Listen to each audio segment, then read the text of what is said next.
우리 함께 따라합시다. 도리어 은혜요소. 도리어 은혜요소라는 제목의 말씀입니다. 모든 것이 은혜였소 라는 지난주 오후 찬양 예배 때 우리 3년 남전도회 회원분들 은혜 많이 받았습니다. 제가 2달까지 어떻게 기다리죠? 한 달에 한 번씩 했으면 좋겠는데 너무 멋지고 제가 그걸 보면서 이야, 은혜다, 은혜 진짜. 왜냐하면 지금 하얀 와이셔츠에 넥타이 매고 예수님 믿지 않았으면 지금 노래 부르는 다른 곳에서 지금 옆에서 화장 진하게 한 여자들과 데리고 지금 하실 그 연륜들인데 아니 솔직히 말 그렇잖아요. 딱 여러분 예수님이 기점인 줄 믿습니다. 예수님을 만나느냐 못 만나느냐에 따라서 이렇게 삶이 다르는 거. 와 보는데 야, 이 7분이 8분이 딱 넥타이 메고 하나님 앞에 겸손하면서도 사랑의 마음 담아서 찬양하는데 갑자기 얼마 전에 봤던 뉴스의 룸사롱 남자들을 딱 떠오르면서 오버랩이 되면서 은혜다, 은혜. 그 은혜를 알기에 감사하면서 찬양하는 저분들을 보면서 야, 이것이 바로 복음의 삶이 아닌가, 축복이 아닌가 싶었습니다. 그래서 우리 남전도 회원분들을 위해서 기도해 주시는 우리가 되었으면 좋겠습니다. 도리어 은혜였어. 여러분들 본문 말씀을 성경 교회 오래 다니신 분들은 내용을 대충 아실 것입니다. 마치 새옹지마처럼 사람이 생각했을 때는 내 뜻대로 안 되고 하는 것들이 다 안 좋은 것 같지만 하나님의 관점에서 성경의 스토리의 관점에서 봤을 때는 그것이 꼭 안 좋은 것이 아니었다. 도리어 그것이 복이었고 은혜였다. 그런 것들이 참 많았죠.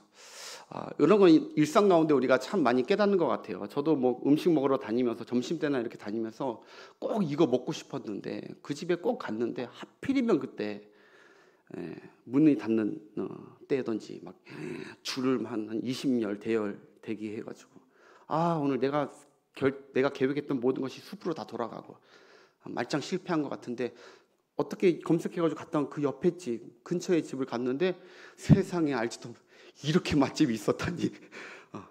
오히려 이것이 안 되고 이것이 됐던 게 훨씬 소화도 잘 됐고 훨씬 좋은 추억이 되었던 그런 것들이 우리 삶 가운데 많은데 우리 신앙생활도 이럴 때가 참 많다는 거죠.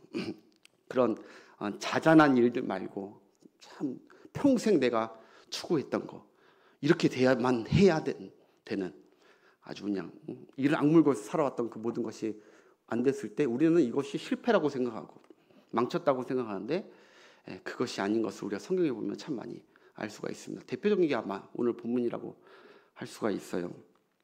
간단하게 지난 시간 여러분 잠깐 되짚어 보면은 여러분 빌립보 성도들을 향한 편지의 인사말로 시작했죠. 11절까지 바울이 간단한 고마움과 그리고 안부와 칭찬과 그리고 축복 기도를 해주는 것이 이제 11절까지 이제 내용이었죠. 저도 얼마 전에 오랜만에 손편지를 써봤어요. 몇 년 만에 써봤는데 연애 이후로 안 쓴 것 같은데 손편지를 어떤 우리 교회 제가 너무너무 사랑하는 쌍둥이 자매가 있는데 그 자매에게 큰 선물과 손편지를 받아 항상 그 쌍둥이 자매들은 손편지를 써줘요. 그래서 저도 이참에는 안 되겠다. 이 카톡으로 할 게 아니다. 나도 그날따라 더욱 마음이 가더라고요. 그래서 손편지를 한 장짜리를 딱 써가지고 보냈는데 그 한 장 쓰는데 10분이면 끝날 것 같지만 아니요. 정성과 기도와 모든 마음을 다 들여서 쓰는데 한 1시간 만에 쓴 것 같아요. 제가 이렇게 살아요. 참 피곤하게 살죠. 그래서 더 내 마음을 진심으로 고백할까 이렇게 위로하고 격려도 해주고 그렇게 하는 마음이었는데 바울이 지금 그런 편지를 쓰고 있는 거죠. 여러분 이제 때로는 사랑하는 사람에게 특히 한국 남자들 그래서 한국 분들은 손편지 쓸 때 큰 감동이 되는 것 같아요. 남자들은 저도 마찬가지로 쑥스러워서 이게 마음에 있는 얘기를 잘 안 꺼냅니다. 그냥 툭툭 던지고 그런데 가끔 고마운 가족들이나 자녀들이나 동료들이나 이런 사람들에게 손편지를 한번 봉투에 그냥 하는 것 말고 손편지를 딱 쓰고 전해줬을 때 더 그들에게 격려가 되고 더 관계가 돈독해지고 설마 오해했던 거 있으면 서로 풀어지고 손편지가 참 좋은 것 같아요. 그렇죠? 오늘 집에 가셔서 혹시 힘든 자녀들, 애쓰는 자녀들 있으면 손편지 한번 써보는 건 어떨까? 이건 뭐 말씀은 아니니까 여러분들. 예. 근데 확실히 달라져요. 예, 확실히 효과는 분명하다. 아무튼 오늘 12절부터 이제 드디어 이 서신을 보내는 구체적, 궁극적인 이제 목적을 쭉 기술하고 있습니다. 그 첫 번째 오늘 내용인데, 이런 내용이죠. 자신이 옥에 지금 갇혔잖아요. 바울이 복음 전하다가 옥에 갇히고 쇠사슬에 매여 있음을 빌립보 성도들이 매우 안타까워하고 교회들이 안타까워하고 있거든요. 그들에게 먼저 이렇게 걱정하는 그들에게 이렇게 얘기하는 거예요. 너희는 내가 갇히고 매여 있는 것 때문에 염려하는 것 같은데 그건 참 고마운 일이다. 고맙다. 걱정해주고 고맙다. 내가 갇힌 것 때문에 복음이 묶인 것 같아. 교회가 이제 더 이상 무엇을 못할 것 같아. 안타까워하는 거 보니까 참 고맙기도 하지만 그렇지 않다는 것이죠. 너희가 알아야 할 것이 있는데 내가 당한 일은 내가 옥에 그냥 갇힌 것뿐이지 복음이 갇힌 것이 아니다라는 거예요. 내가 옥에 갇힌 것이지 그리스도의 피 묻은 복음과 부활의 복음이 갇힌 것이 아니다. 내가 쇠사슬에 묶인 것뿐이지 하나님 나라와 교회가 세상 가운데 묶인 것이 아니다. 우리 하나님은 묶이지 않으시는 분이십니다. 묶인 것이 아니다. 우리가 그렇게 모든 것이 하나님의 일이 다 묶인 것처럼 절망해서는 안 된다. 라고 권면하는 것이죠. 오히려 내가 당한 이 일 때문에 복음이 더 오늘 보니까 12절이니까 진전되고 왕성하게 퍼져나가고 있다. 오히려 너희가 안타까워할 것이 아니라 오히려 찬송하고 기뻐해야 된다. 그러므로 나는 오히려 더 기뻐하고 기뻐하리라 라고 18절 마지막에 이렇게 얘기하고 마친다는 것이죠. 그러니까 여러분, 내가 고난당하기 때문에 역시나 짜증나고 낙심하고 있다 라고 하는 것이 아니에요. 바울은 내가 고난 때문에 도리어 나는 이곳에서 도리어 나는 기뻐하고 기뻐한다. 여러분, 똑같은 상황인데 어려움 만나면 어떤 성도는 낙심하고 짜증내고 원망하는데 또 반대로 어떤 성도는요, 기뻐하고 어려움을 당했는데 이전보다 더 얼굴이 피고 감사해하고 하는 분들을 제가 종종 봐요. 그 차이가 무엇일까? 똑같은 상황이잖아요. 어떤 성도는 평소 주의 열심히 감당하다가 신앙생활을 열심히 하다가 질병이라는 쇠사슬에 묶이고 병원이라는 옥 같은 병원, 감옥 같은 병원에 묶여 있는데 성도들마다 차이가 있음을 봅니다. 목회하면서. 목사님도 그 상황 돼보세요 라고 할 수 있겠지만 저도 병원에 묶인 적이 많다니까요. 수술을 3번이나 받았던 경력이 있어서 지금도 병원을 들락날락 그래요. 근데 똑같은 상황인데 어떤 성도는 왜 내게 이런 일이 나타났는지 투정하고 짜증내고, 어떤 성도는 믿음으로 잘 이겨내고 있는 것을 봅니다. 여러분, 왜 열심히 준비했는데 학교나 직장에 떨어지게 하실까 궁금할 때가 많죠. 왜 건강히 주의를 해도 모자랄 판국에 왜 내게 질병을 주셔서 주의를 못하게 하시는 것일까? 왜 재정이 묶일까? 왜 내 자녀 결혼을 안 시켜주실까?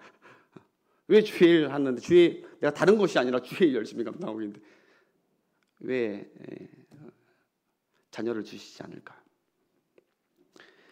왜 내 삶을 활짝 피게 안 하시고 왜 묶이고 메어둘까? 오늘 여러분 말씀 가운데 그 하나님의 뜻이 무엇인지 좀 여러분들이 직접적으로 성령의 음성으로 듣고 돌아가는 시간 되었으면 좋겠습니다. 그러니까 중요한 것은 답답한 이 메인 일들이 내 주관적으로 해석하는 것이 아니라 바울처럼 이 성경적이고 성령의 관점으로 해석되어지는 여러분 되었으면 좋겠어요. 제가 뭐 이런 건 일들이 너무 많지만 얼마 전에 TV를 하나 봤는데 기독교 어느 교회에서 간증하는 프로를 봤는데 한번 띄워주시겠어요? 윤대영 목사님이라고, 이분이 아버님이 목사님이세요. 3대째 기독교 가정이고 아버님이 목사님이고 어머님하고 같이 열심히 어릴 때부터 아버님이 성실하게 신실하게 사역하시는 것을 보고 자랐는데 그래서 본인이 이제 총신대 신학교를 들어가게 된 거예요. 근데 들어간 그 찰나에 아버님이 뇌졸중이 오신 거예요. 아버님 목사님이. 근데 교회도 크지 않고 그렇게 장로님이 한두 분 계셨대요. 근데 뇌졸중이 오셔서 꼼짝을 못 하시는 거예요. 그래서 아니 하나님, 우리 아버님 다른 것도 아니고 열심히 주일 사역하다가 아버님의 평생 소원이 내가 목사 되는 것이었고 또 나도 지금 주의 길을 가려고 하는데 왜 내 아버지에게 이런 일이 생깁니까? 반신마비가 오시면서 중증이 점점 심해지는 거예요. 그러니까 교회에서는 안타깝게도 교회에서도 어느 날 장로님이 문병을 오시는데 집으로 오시는데 사모님을 잠깐 부르시더니 죄송한데 사임을 해주십시오. 그리고 교회에서 조금 더 멀리 있던 이게 노량군가 어디 있었대요. 멀리 떨어져서 거기서 좀 지내시면 안 되겠습니까? 그 장로님의 본 뜻이 무엇인지는 알죠. 교회를 생각하고 나쁜 의도는 아니었을 거예요.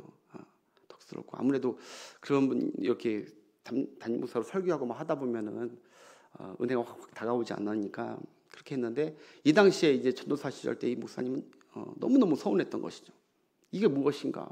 하나님이 열심히 사역했던 이 교회에서도 이런 박대를 하시고 마지막에 멋지게 은퇴시켜 주시는 것이 아니라 이렇게 정말 비참하게 우리 지경을 몰고 가시나.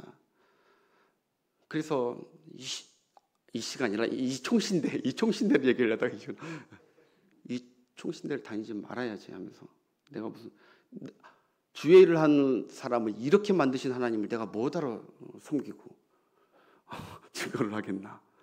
아주 독한 마음 먹고 안 다니려고. 하여튼 여차저차 얘기하면 길어요.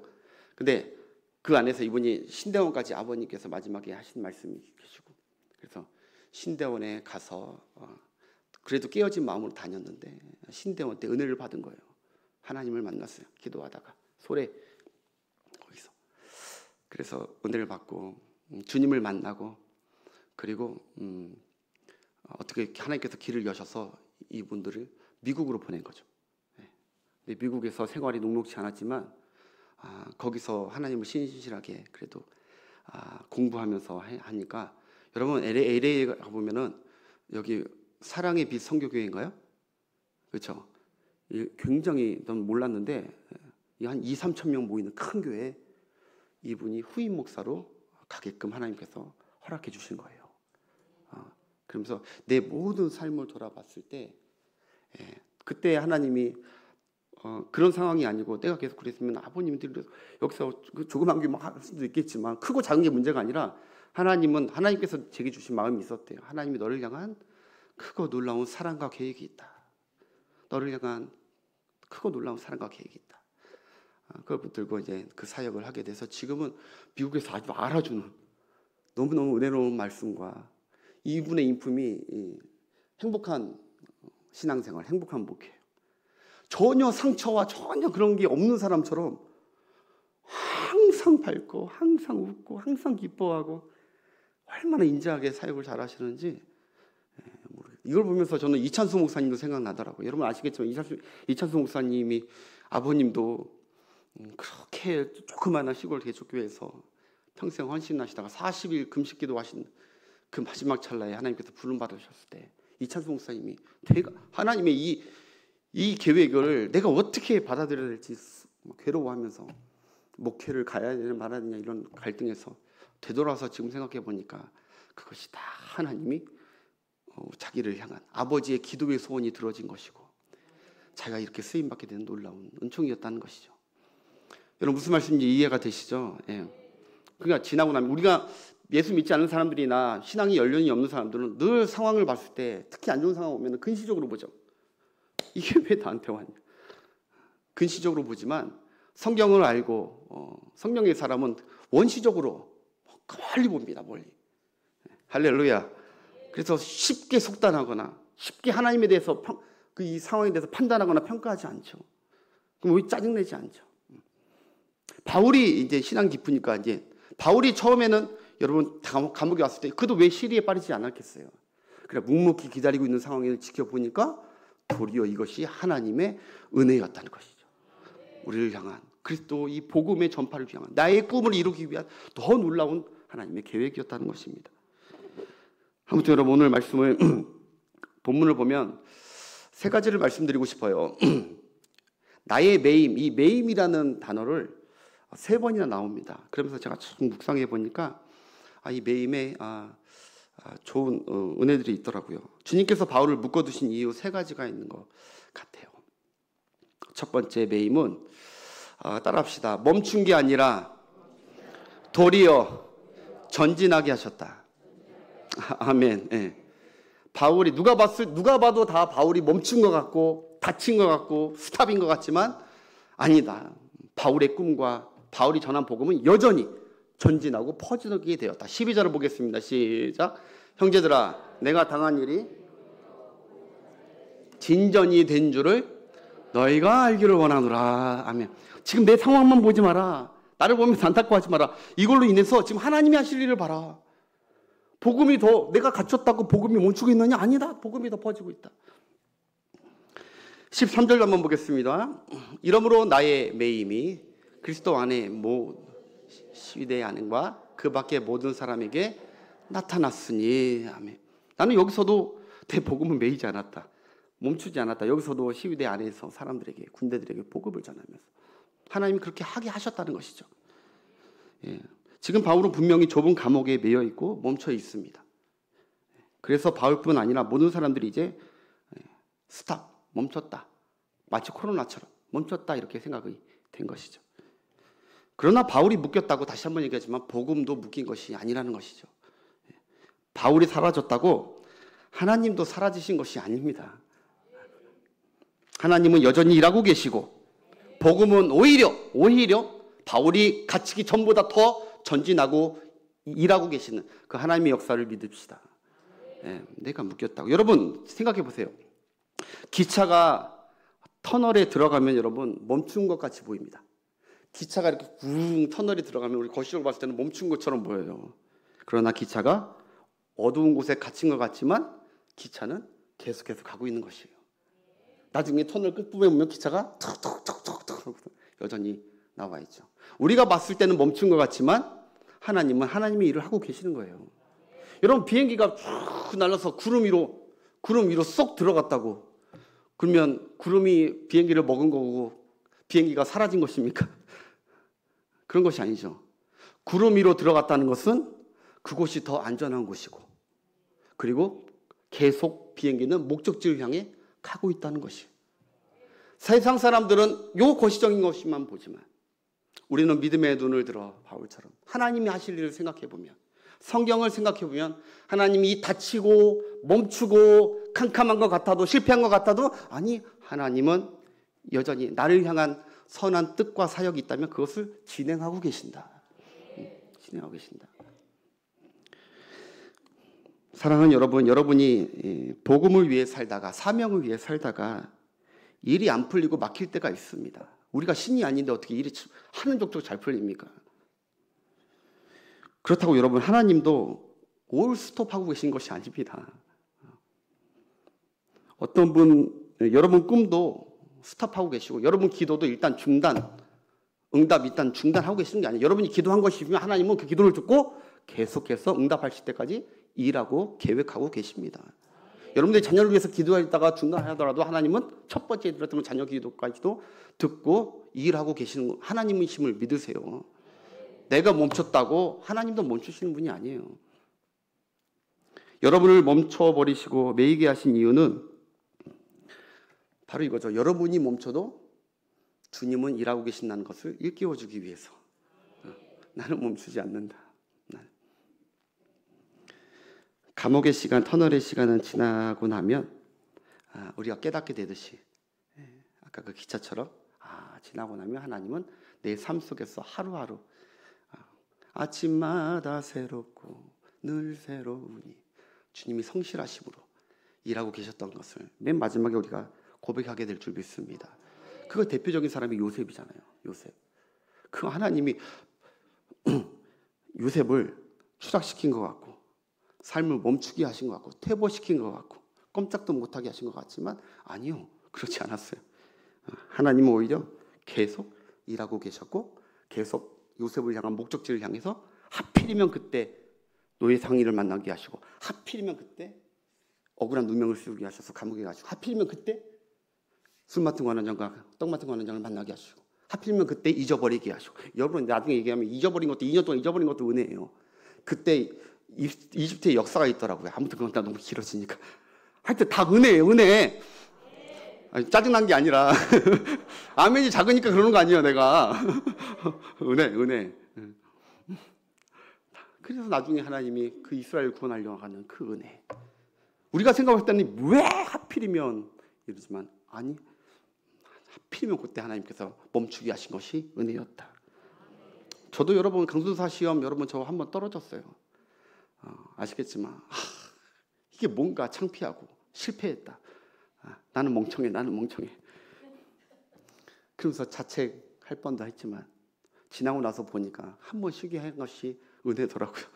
나의 약함을 알게 하시고 주님을 붙들게 하시고. 필리핀 선교에 우리 식구가 머무는 동안 어찌 보면 매여 있고 도태되어 있고 뒤처져 있고 묶여 있는 것 같고 자유롭지 못한 것 같고, 그런데 이제 와 보니 여러 가지로 우리 가정적으로나 우리 자녀의 교육적인 부분이나 혹시나 만약에 나중에 한국에 돌아가면 우리 아이 이 교육열이 떨어지는 이곳에서 어떻게 얘가 혹시나 만약에 한국에 가면 아니면 다른 나라에 가면 어떻게 적응을 하지 걱정을 했는데 그런 거 걱정할 거 전혀 없더라고. 하나님은 여전히 일하고 계셨어요. 그런 하나님은 살아계신 줄 믿습니다. 살아계세요. 그런 간증들이 막 우리가 있어야죠. 내가 하는 것 같지만 내가 하는 게 아니라는 거. 지금이 여러분 바울이 안 멈췄을 때보다 오히려 복음이 더 퍼집니다. 이것이 우리의 삶 가운데 역사하시는 하나님의 놀라운 계획이고 변함없는 일하심입니다. 우리는 우리가 멈춘 상황이 내게도 하나님에게도 손해 갔지만 절대 그렇지 않습니다. 우리가 멈췄을 때 오히려 하나님의 일이 더 잘 풀릴 수 있습니다. 때로는 내가 묶이고 멈춘 것이 내게도 유익이고 하나님 나라에도 내 가정에도 때로는 우리 교회에도 다 은혜이고 합력하여 선으로 우리에게 베푸시는 분이 하나님이십니다. 내가 뭔가 다 해야 그것이 내가 잘 가고 있는 것이고 축복된 것이 아닙니다. 내가 멈추고 있을 때가 은혜.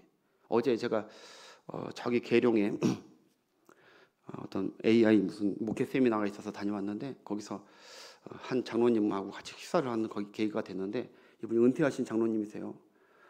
그런데 제가 평소에 그렇게 존경하는 분은 아니에요. 늘 말씀하시는 게 좀 애매하신 분들이 계시는데 어제도 하필이면 제 옆에 앉으시더라고요. 그런데 처음부터 끝까지 밥 먹는 내내 나 체하는 줄 알았어요. 체하는 줄. 계속 그래요. 자기가 아니면 교회가 안 돌아간다. 자기가 아니면 노예가 안 돌아간다. 참 답답해 죽겠다. 목사님의 목회가 자기가 아니면 힘들다. 그러면서 계속 얘기하는데 내가 듣다가 목사님, 장로님 죄송한데 은퇴하시고 나이가 많지만 내가 한마디 했어요. 목사님, 장로님 은혜가 많이 떨어지셨네요. 네, 그래요. 자기가 주의 일에 아직도 동행하고 있는 것을 오히려 은혜고 감사로 여겨야 되는데 이거 다 불만이고 네거티브고 자기 아니면 안 되는데 그래서 자기가 손대지 않는 것은 일이 꼬여간다는 그거 여러분 자기 우상 내가 저번에 얘기했죠. 자기 우상이 가득한 거예요. 자기 우상. 자기가 없어도 일이 잘 돌아가는 그곳이 은혜로운 곳이에요. 우리 방송부 한 사람 없어도 방송부 잘 돌아가고 식당 한 분 없어도 식당 잘 돌아가고 할렐루야. 너무 충성돼가지고 내가 아니면 안 돼 이거 위험한 거예요. 때로는 내가 그럴 때 하나님께서 멈추게 하시는 것 같아. 내가 속으로 하나님한테 그래서 하나님 저 장로님 잠깐 좀 멈추게 해주셔야 될 것 같습니다. 담임 목사님이 목회가 굉장히 힘들 것 같습니다. 성도님들도 힘들고. 아무튼 첫 번째 멈춘 것 같지만 오히려 뭐라고요? 전진하는 것이다. 우리 기준이 우리가 아니라고요. 자꾸 나를 세우지 말고. 두 번째, 매임은 묶인 게 아니라 도리어 풀리게 하시는 역사입니다. 매임은 꽉꽉 묶어서 그냥 오히려 풀리게. 이게 신비한 하나님의 일하심의 능력이에요. 매였으면 묶여있고 꽉 꼼짝부터 해야 되는데 오히려 풀리게 하시는 거예요. 실타리가 탁 풀리게 하셔요. 여러분 로마와 사탄은 지도자 바울을 묶어버리고 멈춰버렸으니까 이제 교회나 그리고 교인들도 다 위축되고 완전히 갇혀있을 것이다. 꼼짝 못할 것이다. 이것들 이제 그렇게 생각했을 테지만, 그러나 여러분, 사탄은 아는 듯 하지만면서도 모르는 2% 멍청한 짓이 무엇이냐. 사탄은 여러분, 복음을 묶는다고 하나님을 묶는다는 착각을 하고 있는 거예요. 사람을 묶는다고 하나님이 묶인 줄 알고 있는, 이게 잘 아는 것 같지만 멍청한 이 사탄의 계략. 여러분, 디모데후서 2장 9절 한번 보겠습니다. 이런 모든 경험을 하고, 디모데후서는 바울이 죽기 전에 한 마지막 쓴 편지잖아요. 시작. 복음으로 말미암아 고난을 받았으나, 이런 고난들을 다 받았으나 하나님의 말씀은 매이지 아니하리. 할렐루야. 이런 마지막에 고백했으면 좋겠어요. 나는 여러 가지 고난을 만났지만 그 나를 통해서 역사하신 하나님은 한 번도 매여 있으신 적이 없었어. 이걸 통해서도 합력해서 만들어서 역사해 주셨고, 이것도 역사해 주셨고, 다 그렇게 고백되었으면 좋겠어요. 여러분, 하나님의 뜻, 하나님의 계획, 그리고 하나님의 언약은 고난 중에 여러분 더 퍼지고 더 풍성하게 됩니다. 하나님 희한해요. 하나님의 언약과 계획은 고난 중에 더 터뜨리시죠. 그런데 악한 자들은 예수님을 십자가에 단단히 묶고 죽였다고 그것이 승리한 줄 알아요. 그러나 하나님께서 예수님을 살리시고 성령을 주셔서 매인 것이 아니라, 묶인 것이 아니라 더 온 천하에 퍼지게 하신 줄 믿습니다. 이런 하나님의 역사하심, 그 역사하심이 초대교회뿐만 아니라 오늘날 우리에게도 동일하게 역사하실 것을 믿으세요. 낙심 중에 묶여있다고 좌절하지 마시고.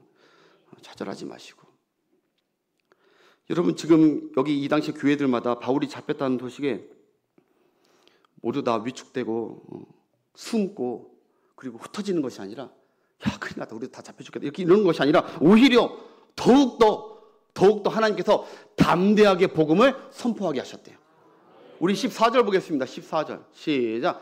형제 중 다수가 나의 매임으로 말미암아 주 안에서 하나님의 말씀을 더욱더 담대하게 전하게 되었느니라. 아멘. 할렐루야. 찬송하고 있는 거예요, 바울이. 야, 내가 매이면, 바울도 그렇게 생각했겠죠.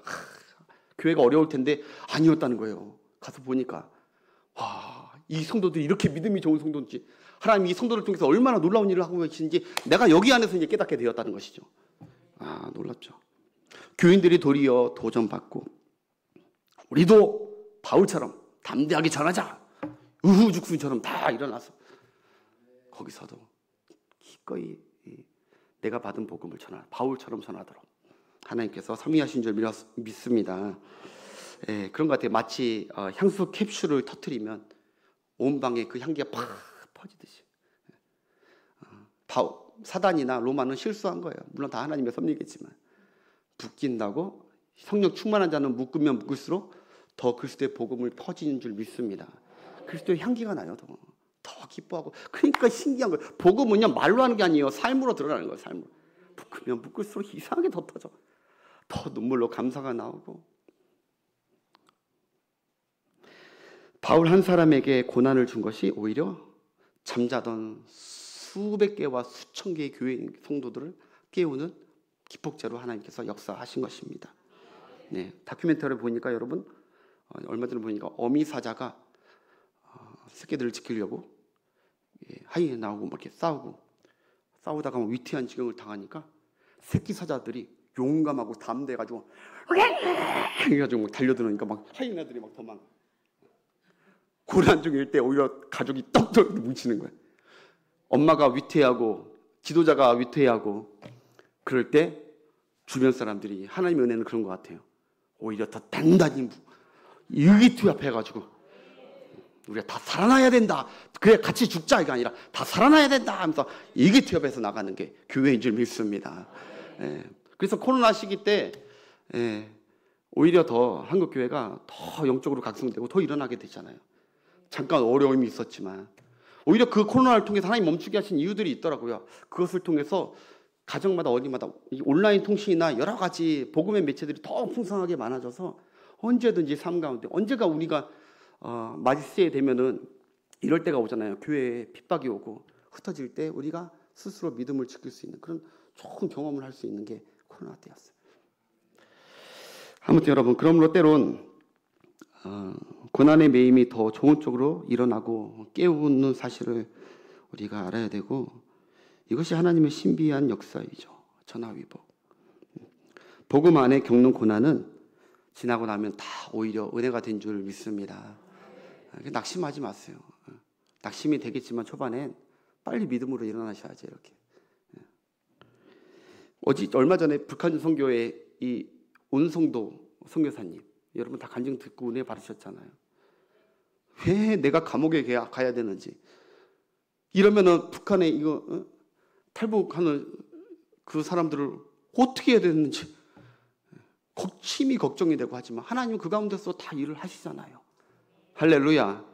그리고 여러분, 저는 끝나고 나서 위에 상담하면서 저 동기니까 편하게 얘기하면서 더 놀라운 것은, 제가 물어봤어요. 아니, 아빠가 이렇게 복음을 전하다가 공안들에게 공항에서 잡혀가잖아요. 공안들에게. 우리 아빠 잘못 없어요. 우리 아빠 죄 없어요. 라고 막 눈물 콧물 흘리면서 그 어린이 두 자녀들, 걔네들이 얼마나 큰 상처와 큰 아픔이었을까. 그래가지고 나는 좀 걱정이 돼서 물어봤어요. 그럼 혹시 자녀들은 지금 어떻게 살고 계시냐. 그러니까 목사님, 하나님의 은혜예요. 하나님의 은혜. 왜냐하면 저도 막 자기가 걱정을 했다는 거예요. 이런 복음 전하다가 고난을 받고 억울한 일을 당하고 이런 아빠를 보면서 상처를 받아서 혹시 믿음에서 떠나진 않을까 늘 걱정했대요. 그런데 지금 여러분, 그 두 자녀가 어디 다니냐면은 김용희 선교사님이라고 아시는 분 아실 거예요. 선교사님 중에 최고봉인데, 김용희 선교사님이 운행하고 있는 그 대안학교가 있어요. 헤브론 학교라고. 선교사 후연학교예요. 거기에 두 자녀가 들어가 있어요. 그들이 자기 스스로, 강압한 게 아니라 자기 스스로 고백했어요. 아빠, 엄마, 나도 아빠, 엄마처럼 선교사 할 거야. 주님을 위해 살 거야. 그렇게 고백하고 들어갔다는, 별로 아멘도 많이 안 하시네. 두려우신가 보네. 그게 오히려 묶여있고, 그게 오히려 애들이 그것을 통해서 세상 외의 진리와 비진리를 보게 되고, 그래도 하나님이 우리 아빠를 살리시고 함께 하시는구나. 그런 것을 늘 느끼면서 나도 하나님을 위해 살겠다고 두 자녀가 선교사로 들어갔다는 것이죠. 묶여있어서 상처 때문에, 고난 때문에 집이 딱 묶일 것 같았지만 오히려 활짝 피게 해주신 하나님의 은혜인 줄 믿습니다. 마지막 세 번째, 여러분, 매임은 갇힌 게 아니라 도리어 열리게 하셨습니다. 매임은 갇힌 게 아니라 열리게 하셨다. 하나님께서 바울을 가두는 동안 반대로 그동안 가두고 웅크려 있던 복음이 필요한 자들이 석방되는 그때가 바로 이때였습니다. 잘 들으세요. 바울이 막 다닐 때 물론 구원받은 자들이 많았지만, 바울이 딱 갇혀놓은 상태에 오히려 숨죽여 있던 성도들이나 아니면 복음을 믿지 않았던 자들이 오히려 열려서 복음을 위해서 확 다니게 하시는 하나님의 놀라운 역사가 있었습니다. 15절부터 17절까지 읽고 마무리 갈게요. 시작. 어떤 이들은 투기와 분쟁으로 그리스도를 전파하나니, 이들은 내가 복음을 변증하기 위하여 세우심을 받으심을 알고 한쪽은 좋은 뜻을 해요. 그러나 그들은 나의 매임에 괴로움을 더하게 할 줄을 생각하고 순수하게 못하고 다툼으로 그리스도를 전파하는 자들도 굉장히 많았다는 것이죠. 무슨 말이죠? 그들이 어떠한 뜻으로 그들이 웅크리고 숨죽였던 많은 자들이 이때다. 그동안 너무 독보적으로 바울이 다 전해니까 나 같은 자가 복음에 방해만 되겠지. 이렇게 했던 자들이 오히려 바울이 갇힌 상태에서 하나님께서 좋은 뜻이든 나쁜 뜻이든 다 나와서 그리스도를 전하게 하는 하나님의 역사가 있었습니다. 이때다 하면서 거리로 다 나왔어요. 어떠한 뜻으로 선한 동기로 하던 나를 시기하고 질투했던 자들이던 바울은 나는 상관하지 않겠다. 그건 상관하지 않겠다. 어떤 방도이든지 전파되는 것은 오직 내가 그토록 사랑하는 우리 주님이시기에 나는 도리어 기쁘고 또 기쁘고 또 감사할 따름이다. 18절 보겠습니다. 18절. 그러면 무엇이냐? 거칠애로 하나 참으로 하나 무슨 망도로 하든지 이로써 나는 기뻐하고 또한 기뻐하리라. 아멘. 할렐루야. 기뻐하고 기뻐한다. 저는 여러분 이거 보면서 그걸 느껴요. 고난 중에서도 기뻐하고 기뻐할 수 있는 차이는 무엇일까? 바로 내가 소중하냐, 내 인생에 내가 소중하냐, 내 인생에 그리스도가 소중하냐. 그리스도가 핍박받고 그리스도의 이름이 모욕을 당하고 그래도 나만 잘 되면 나는 기뻐하고 기뻐한다. 그게 아니라 그리스도가 나는 잘 되더라도 그리스도가 모욕받으면 나는 슬퍼하고 그리스도께서 나는 비록 고난 가운데 어려움 가운데 다친 거 막힌 것 가운데 있지만 오히려 교회는 더 잘 되고 오히려 믿는 자가 더 많아지고 오히려 우리 식구들이 한 사람 두 사람 구원 얻는다면 나는 더할 수 없이 기쁘고 기뻐하리로다. 그 중심이 고난 가운데 누가 기뻐하고 누가 기뻐하지 않느냐, 그거는 그 중심이 내 인생의 중심이 나인가 그리스도인가. 여러분이 고난 가운데 그리스도를 집중하시길 축복합니다. 집중해 보세요. 그럼 이것이 슬퍼할 일인지 기뻐할 일인지 여러분들이 주님께서 성령으로 체감케 깨닫게 해주실 줄 믿습니다. 내가 비록 고난을 겪고 있지만 오히려 나의 약함으로 그리스도가 더 존귀하게 됐다면 나는 그걸로 충분하다. 오히려 나의 약함으로 오히려 나의 힘듦으로 주님께서 더 존귀하게 더 널리 퍼진다면 나는 그것으로 내 인생의 목적은 그거였기 때문에. 사랑하는 여러분, 말씀을 맺을게요. 내가 뭐든지 잘 나가야 그리스도의 은혜가 내게 있는 것이 아닙니다. 내가 뭐든지 뜻대로 잘 돼가고 있는 것이 그리스도의 은혜가 내가 충만히 멈추고 있는 그런 상태라고 단념하지 마십시오. 예수 믿고 내가 부자 돼야 하나님의 은혜를 간증할 수 있는 것이 아닙니다. 내 자식이 잘 되고 대학 합격해야 그게 은혜에 있는 것이고 그게 간증할 자격이 있는 것이 아닙니다. 목회가 잘 되고 부흥해야 은혜에 머무르고 있다는 반증이 아닙니다. 가난하고 힘들고 병들고 자랑할 것도 없는 고난 중이라도 그 고난 중에 그리스도의 중심으로 내가 믿음 안에서 기뻐하고 있다면 그것이 은혜 안에 있는 것입니다. 잘 돼가고 있는 거예요. 그것이 간증할 수 있는 충분한 자격이 되는 거예요. 많은 교인들이 자기가 많은 여러 가지 고난 가운데 있으면 교회에 덕이 안 된다고 낙심하면서 빼는 경우가 많습니다. 목사님, 제가 자꾸 아파서 주의 일에 덕이 안 됩니다. 제가 하나님의 은혜를 가리는 것 같습니다. 이렇게 낙심하는 분들도 계시고, 이렇게 자식들이 믿음 생활을 못하는데 제가 어떻게 순장을 맡겠습니까? 그만두겠습니다 라고 하는 분들도 계세요. 내가 너무 연약하고 딱 묶여 있습니다. 목사님, 제가 일이 막혔습니다. 자격 미달입니다. 잠시 피하다 오겠습니다 하는 분들도 계십니다. 여러분, 결코 그렇게 생각하지 않는 여러분 되었으면 좋겠습니다. 그렇게 생각하면 여러분, 지금 바울은 염치 없다고 편지도 못 쓸 상태고 낙심 중에 있을 상태죠. 나는 전과자인데, 나는 교회 덕을 못 지켰는데, 그래서 나는 면목 없다 그렇게 얘기하는 것이 아니라 오히려 나는 약해졌지만 주님의 능력은 내 안에서 더 강하다. 주님은 이 일을 통하여서 주님의 복음의 역사를 이루어가고 계신다. 기뻐했던 것처럼 여러분, 우리가 약할 그때가 주님의 강한 능력을 경험한 때임을 믿으시길 바라요.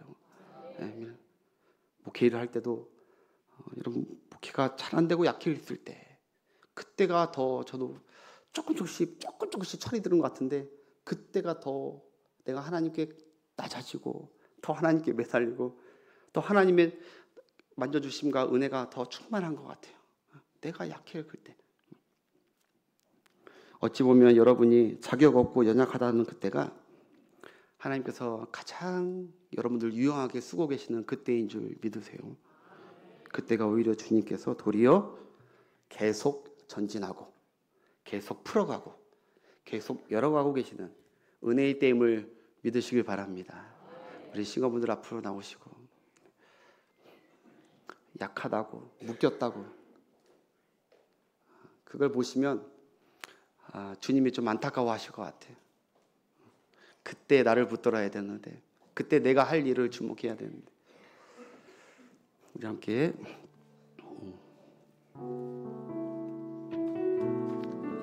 매여 있는 게 은혜예요. 매여 있는 게 직분에 매여 있고, 은혜에 매여 있고, 십자가에 매여 있고, 하나님의 안전한 은혜 안에 매여 있는 게 복이에요. 우리 오직 예수뿐이네. 이 찬양 우리 함께 찬양하면서, 말씀 생각하면서, 혹시 매임 가운데, 낙심 가운데 있는 분들 주님을 믿으시고 기뻐하시길 바랍니다.